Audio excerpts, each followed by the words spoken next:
नमस्कार दोस्तों, जनता की बात में आपका स्वागत है और मैं हूं डॉक्टर संतोष मानव। पिछले दिनों एक टीवी बहस के दौरान, टेलीविज़न पर डिबेट के दौरान कांग्रेस के राष्ट्रीय प्रवक्ता राजीव त्यागी की मौत हो गई। डिबेट के दौरान ही उनको हार्ट अटैक आया और कुछ मिनटों के अंदर उनके प्राण पखेरु उड़ गए। उस दिन से लगातार यह बहस का मुद्दा बना हुआ है कि जो टेलीविज़न समाचार चैनलों के एंकर हैं, उनकी जहरीली वाणी, बोली, सब्जेक्ट के कारण यह मौत हुई है।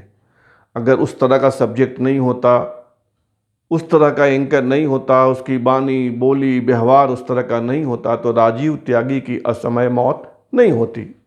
मैंने देखा, अभी एक वीडियो देखा जिसमें कांग्रेस के नेता मनीष तिवारी बहुत मजबूती के साथ कह रहे थे कि टीवी चैनलों को ध्यान देना चाहिए कि वो किस तरह अपना प्रोग्राम जो है सेट करे ताकि इस तरह के हादसे नहीं हो, और उनकी पार्टी का एक मजबूत नेता बेकार के मुद्दों में उलझकर प्राण गंवा बैठा। दरअसल मनीष तिवारी मीडिया की आंतरिक व्यवस्था समझते हैं या नहीं समझते हैं, मैं इस पर कुछ नहीं कहना चाहूँगा, लेकिन जो लोग भी मीडिया की आंतरिक व्यवस्था को समझते हैं वे मनीष तिवारी की तरह बात कम से कम नहीं करेंगे। एंकर क्या होता है? एंकर की क्या हैसियत होती है? किसी टेलीविज़न चैनल में एंकर की क्या हैसियत होती है?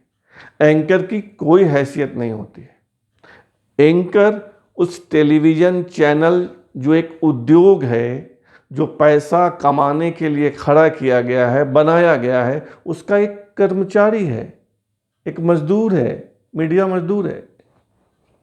एंकर उसी सब्जेक्ट पर बहस करवाता है या उसी तरह के सवाल पूछता है जो उसका संपादक कहता है। और संपादक क्या होता है? संपादक वही करता है, वही करवाता है अपने सहयोगियों से जो उसका मालिक कहता है। और मालिक क्या होता है? मालिक वही करता है जिससे उसको लाभ हो, मौद्रिक आय हो। मालिक वही करता है जिससे बाजार में जो विज्ञापनदाता हैं वह उसको, उसके चैनल को ज़्यादा से ज़्यादा विज्ञापन दे। मालिक वही करता है जिससे सरकार कम से कम नाराज हो या नाराज नहीं हो।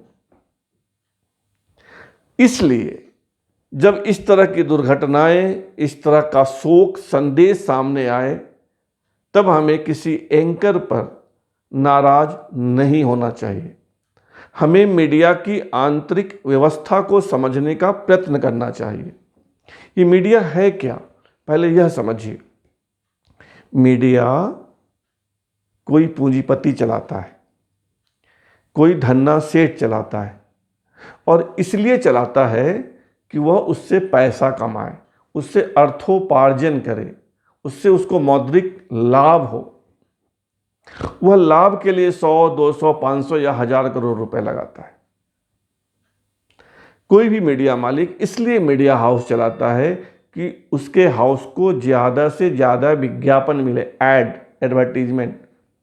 और यह उसे तभी मिलेगा जब वह चैनल ज़्यादा से ज़्यादा लोग देखेंगे। बोलते हैं ना TRP, टेलीविज़न रेटिंग पॉइंट, ज़्यादा से ज़्यादा लोग उसको देखें।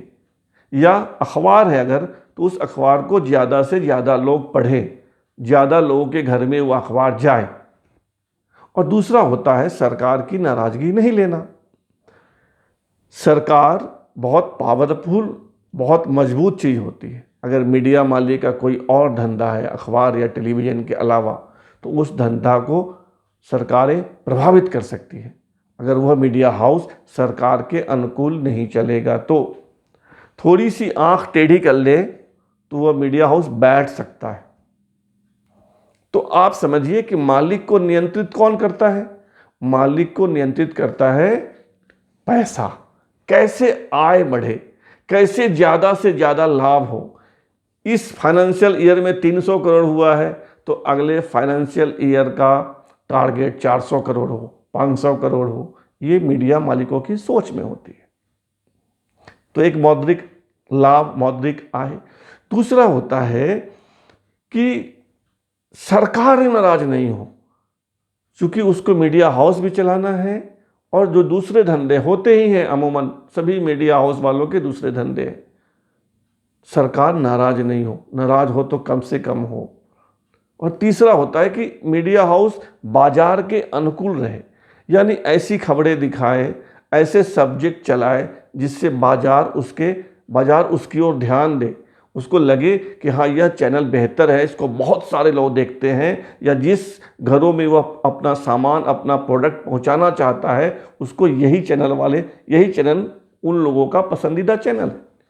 तो मालिक को 3 चीज़ें प्रभावित करती है, सरकार, बाजार और लाभ। तीनों एक दूसरे से मिला जुला है। सरकार नाराज हो तो नुकसान, बाजार नाराज हो तो नुकसान, और जब नुकसान होगा तो मीडिया हाउस चलाएंगे क्यों? वो उन्होंने 200-500 करोड़ रुपया लाभ कमाने के लिए लगाया है। उन्होंने कोई जन कल्याण के लिए, कोई धर्मार्थ, कोई गौशाला, कोई अनाथालय, कोई धर्मशाला नहीं खोल रखा है। जैसे आप में से कोई गैस की एजेंसी चलाता होगा, वैसे वो समाचार की एजेंसी चलाते हैं। जैसे आपने परचून की दुकान खोल रखी है, वैसे उन्होंने समाचार की दुकान खोल रखी है। बस इतना ही अंतर है। मैं आपको बहुत साधारण भाषा में समझा रहा हूँ। तो उस मीडिया हाउस को जो सर्वे सर्वा होता है, जो उस मीडिया हाउस पे जिसका दखल होता है, जो चीज़ों को सीधे प्रभावित करता है, वो उस मीडिया हाउस का मालिक होता है, जिसके पैसे लगे होते हैं। और वो जो मालिक होता है, अब ये चलन हो गया, अधिकतर मीडिया हाउस ने शेयर बाजार से पैसा उठा रखा है, यानी लोगों से पैसा ले रखा है। 500 करोड़ 700 करोड़ उन्होंने उठा लिया, अपनी कंपनी का IPO लाया, शेयर मार्केट में दिया, पैसा उठा लिया। तो उस मीडिया हाउस में जिस शेयर धारकों का पैसा लगा है, उसको अगर साल में अच्छा डिविडेंड यानी लाभांश नहीं देंगे तो वो अपना पैसा निकाल लेगा। तो मीडिया मालिकों में यह भी दबाव रहता है कि ज़्यादा से ज़्यादा पैसा कमाए। तो मीडिया हाउस का मालिक सब सर्वे सर्वा हो गया। मालिक नियुक्त करता है संपादक, जो अपने सहयोगियों से काम करवाता है। तो अगर संपादक मालिक के अनुकूल नहीं होगा, उनके अनुसार नहीं चलेगा, तो उसकी नौकरी चली जाएगी। इसलिए 100 में 100 मानकर चलिए, मालिक वही करता है, वही कहता है जो संपादक मान ले। और ऐसे ही लोगों को संपादक बनाया जाता है जिसके रीढ़ की हड्डी नहीं होती है। अगर रीढ़ की हड्डी होगी तो वो अकड़ेगा, तो मालिक उसको हटा देगा। इसलिए कहते हैं कि अगर मीडिया में संपादक रहना है, टिके रहना है, तो रीढ़ की हड्डी निकाल कर फेंक दो। अगर रीढ़ की हड्डी रखोगे तो संपादक बहुत दिनों तक नहीं रह पाओगे। तो मालिक, उसके बाद संपादक, जो अपने सहयोगियों से काम करवाता है, और वो सहयोगी वही करते हैं जो संपादक कहता है। अगर संपादक की वो बात नहीं मानेंगे तो उनकी नौकरी चलेगी नहीं, उनका प्रमोशन होगा नहीं, उनकी तनख्वाह बढ़ेगी नहीं। और तनख्वाह नहीं बढ़ेगी, प्रमोशन नहीं होगा, ये 20 साल पहले की बात है। अब तो सीधा है, नौकरी नहीं रहेगी अगर संपादक की बात नहीं मानोगे, और संपादक मालिक की बात नहीं मानेगा तो संपादक की नौकरी नहीं रहेगी। कुल मिला के नौकरी का सवाल है। इस आंतरिक व्यवस्था को हमको समझना पड़ेगा। तो आज के जो समाचार चैनल हैं, जो मीडिया हाउसेस हैं, वो कहीं ना कहीं सरकार के भयानक दबाव में है। वो वही करते हैं जो सरकार उनसे करने के लिए कहती है। आप ये हम मान के चलिए। तो इसलिए जो मीडिया हाउस में जो डिबेट होता है, गाय गोबर, हिंदू मुसलमान, ये सब कुछ प्रायोजित होता है। मेरा एक मित्र है, बहुत बड़ा पत्रकार है, और इन दिनों संटिंग में पड़ा हुआ है। आप लोग हो सकता है उसका नाम जानते भी होंगे। उसकी नौकरी इसीलिए नहीं टिक पाई क्योंकि वह जो है वो अपने संस्थान के अनुकूल नहीं चल रहा था। बहुत अच्छा पत्रकार है, बहुत अध्ययनशील आदमी है, आप अनुमान लगा लीजिए। नहीं चल पाया वो अपने संस्थान के अनुकूल, और संस्थान पे सरकार का दबाव था, तो वो नहीं चल पाया, किनारे हो गए। ऐसे अनेक संपादक आपको मिलेंगे जो अपने संस्थान के अनुकूल नहीं चले तो वो बाहर हो गए, उस पूरी इंडस्ट्री से बाहर हो गए। तो हमको समझना पड़ेगा। तो राजीव त्यागी की जब जान गई, जिस मीडिया हाउस में गई, आप सब लोग जानते हैं, उसका नाम लेने का कोई मतलब नहीं है, और जो वहाँ एंकर थे उसको भी जानते हैं आप, उनका भी नाम लेने का कोई मतलब नहीं है। एंकर बेचारा वही कर रहा था जो उसके संपादक ने कहा होगा, और संपादक वही करता है जो उसका मालिक कहता है। तो वो उन विषयों पे डिबेट कराएगा ही। राजीव त्यागी के साथ क्या हुआ? सवाल था बेंगलुरु में जो दंगा हुआ था या तोड़फोड़ हुई थी, एक दलित विधायक के घर उस इलाके के मुसलमान चढ़ बैठे थे, आगजनी हुई थी, गाड़ियां फूंक दी गई थी, पुलिस ने गोली चलाई, 3 लोग मर गए। आज मैं देख रहा हूँ 250-300 लोग गिरफ्तार हो गए हैं, एक पार्षद का पति भी गिरफ्तार हुआ है। तो उसी विषय पे डिबेट हो रही थी, और उसमें जो भारतीय जनता पार्टी के प्रवक्ता हैं संबित पात्रा, वो चढ़ बैठे थे राजीव त्यागी पे, तुम जयचंद हो, तुम जयचंद हो, जयचंद हो। और ये इतना हॉट टॉक हो गया और इस तरह का सब्जेक्ट हो गया, तुम हिंदू नहीं हो, तिलक लगाने से कोई हिंदू हो जाता है। उनका ब्लड प्रेशर बढ़ा, हार्ट अटैक आया, उनका निधन हो गया। मोटे तौर पे यही माना जा रहा है। वो चूंकि घर से ही लाइव थे चैनल में, तो उनकी पत्नी ने बाहर बैठी थी, उन्होंने देखा टेलीविजन पे कुछ पति परेशान, वो दौड़ के अंदर आई, तब तक वो अचेत हो गए राजीव त्यागी, और उनकी मौत हो गई। तो अब आप सवाल पूछेंगे कि भाई इस मीडिया को कैसे संयमित किया जाए, कैसे इनको दायरे में लाया जाए, क्योंकि तमाम मीडिया हाउस जो उनका मूल कर्म है लोगों को सही सूचना देना, सही सूचना देना, सूचना के माध्यम से दर्शकों का, पाठकों का ज्ञान बढ़ाना, ये 2 मूल काम है किसी भी मीडिया का, चाहे वो टेलीविजन हो चाहे अखबार हो। आप जनता को सही सूचना दीजिए, छांट कर एकदम सच्ची सूचना दीजिए, और सूचना के माध्यम से उनका ज्ञान, नॉलेज बढ़ाइए। इससे हट गए हैं तमाम मीडिया हाउस, कोई भी पाक साफ नहीं है। परसेंटेज का अंतर हो सकता है, कोई बचा के चलता है, कोई अपना ब्रांड नेम बचा रहा है, कोई एकदम नंगा हो गया है कि भाई हम सरकार के साथ है, हम सत्ता के साथ है, हम तो वही करेंगे जो, और वो सब दिखता है। तो जब भी आपको किसी न्यूज एंकर पे गुस्सा आए कि और ये बदमाश, मैं देखता हूँ सोशल मीडिया पे, ये 5-7 फोटो लगा दिए, ये बदमाश, अरे वो बदमाश नहीं है, वो बेचारा तो अपनी नौकरी बजा रहा है, वो अपनी नौकरी कर रहा है, उसका क्या दोष है? उसको तो बाकायदा तो कई एंकरों को सवाल लिख कर दिए जाते हैं, यही सवाल पूछना है। तो उन पे नाराज होने की जरूरत नहीं है। आप उस एंकर पे नाराज होके कुछ नहीं, उसको तो इस साल 5 लाख का पैकेज है, अगले साल 10 लाख का पैकेज होगा, 12 लाख का पैकेज होगा, 25 लाख का पैकेज होगा, वो इसी उधेड़बुन में रहता है और अपनी नौकरी बचाता रहता है। संपादक की भी वही हालत है, अभी 1 करोड़ की पैकेज है, अगले साल 1.5 करोड़ का पैकेज करना है, 2 करोड़ का पैकेज करना है। मालिक को भी है 200 करोड़ कमाए, अगले साल 300 करोड़ कमाना है, अगले साल 1100 करोड़ का रेवेन्यू लाना है। पूरी इंडस्ट्री है, ये आपको सही सूचना नहीं देगी। यह आपको वही सूचना देगी जो सरकार प्रायोजित हो, आपको यही सूचना देगी जो मार्केट के अनुकूल हो, जिस मार्केट से, जिस विज्ञापनदाता से उनको विज्ञापन मिलता है। ये बाबा रामदेव के खिलाफ कभी वोकल नहीं होंगे, बाबा रामदेव बड़े विज्ञापनदाता है, ये कभी मोदी सरकार के खिलाफ वोकल नहीं हो सकते। सरकार तो एक विज्ञापन भी देती है और उनके पास डंडा भी है उनको ठीक करने का, चैनलों को, अखबारों को। तो ये मालिक नहीं सुधरेंगे, संपादक नहीं सुधरेगा, उसकी नौकरी बचानी है, वो मालिक की सुनेगा। जो एंकर है, जो पत्रकार है, वो भी नहीं सुनेगा, उसको भी अपनी नौकरी बचानी है। तो फिर इनको सुधारेगा कौन? इनको सुधारेंगे आप ही। आपको लगता है कि ये अखबार या ये चैनल सही सूचना नहीं दे रहा है, ये गड़बड़ कर रहा है, ये मिलावट कर रहा है, तो आप उस चैनल को देखना बंद कर दीजिए, उसको हटवा दीजिए। आजकल सुविधा मिल गई है, मोबाइल पे हटवा दीजिए, जो पसंद आ रहा है वही देखिए। जो अखबार मिलावट कर रहा है हटा दीजिए। आप देखते हैं ना, घर में तेल आता है, सरसों का तेल, आपको लगता है कि इस तेल में ज़्यादा मिलावट है, इस डालडा में ज़्यादा मिलावट है, तो आप दूसरा लेते हो, दूसरा ब्रांड लेते हो। तो एक यही रास्ता है और कोई रास्ता नहीं है। सही सूचना पाना आपका अधिकार है।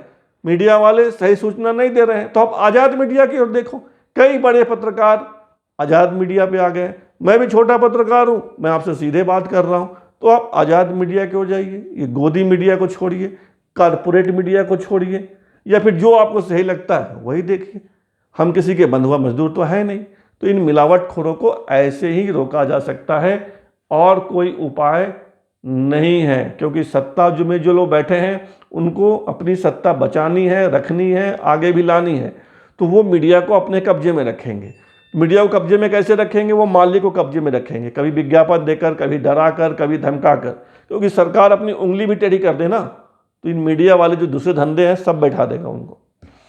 इनका करोड़ों करोड़ का नुकसान एक छोटी सी बात, एक छोटी सी नीति में हो जाएगी। तो मालिक नहीं सुधरेगा, सरकार सुधरेगी नहीं, संपादक सुधरेगा नहीं, पत्रकार एंकर सुधरेगा नहीं। सुधरना हमको ही आपको है। बंद कीजिए उस अखबार को, बंद कीजिए उस टेलीविज़न को। और रोने चिल्लाने गाने से कुछ नहीं होगा, और नहीं सुधरेंगे तो ऐसे राजीव त्यागी की मौत होती रहेगी। कांग्रेस पार्टी को लग रहा है कि तवज्जो नहीं देते हैं हमको चैनल वाले।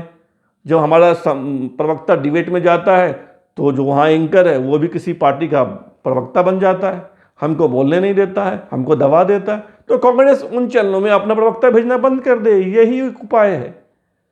और आप उस चैनल को देखना बंद कर दीजिए, क्योंकि वो मिलावटी है, वो मिलावटखोर है, वो मिलावट करके पैसा कमा रहा है। और कोई उपाय नहीं है, कल अपने से कुछ नहीं होगा, डिसीजन लीजिए। जनता की बात में आज इतना ही।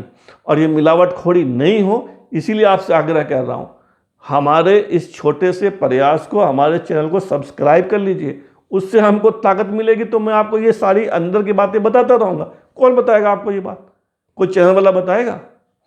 सब्सक्राइब कर लीजिए, लाइक कीजिए, शेयर कीजिए, मतलब सोशल मीडिया पे डाल दीजिए इस वीडियो को, अपने दोस्तों को, परिवार वालों को, मित्रों को भेज दीजिए। यही होता है शेयर करना। शेयर कीजिए, लाइक कीजिए, कमेंट कीजिए, सब्सक्राइब कीजिए। मेरी ताकत बढ़ेगी तो मैं बोलता रहूँगा। आप सब्सक्राइब नहीं करेंगे, आप नहीं बोलेंगे तो फिर जंगल में मोर नाचा किसने देखा, मैं भी बोलना बंद कर दूंगा। धन्यवाद, बहुत बहुत धन्यवाद।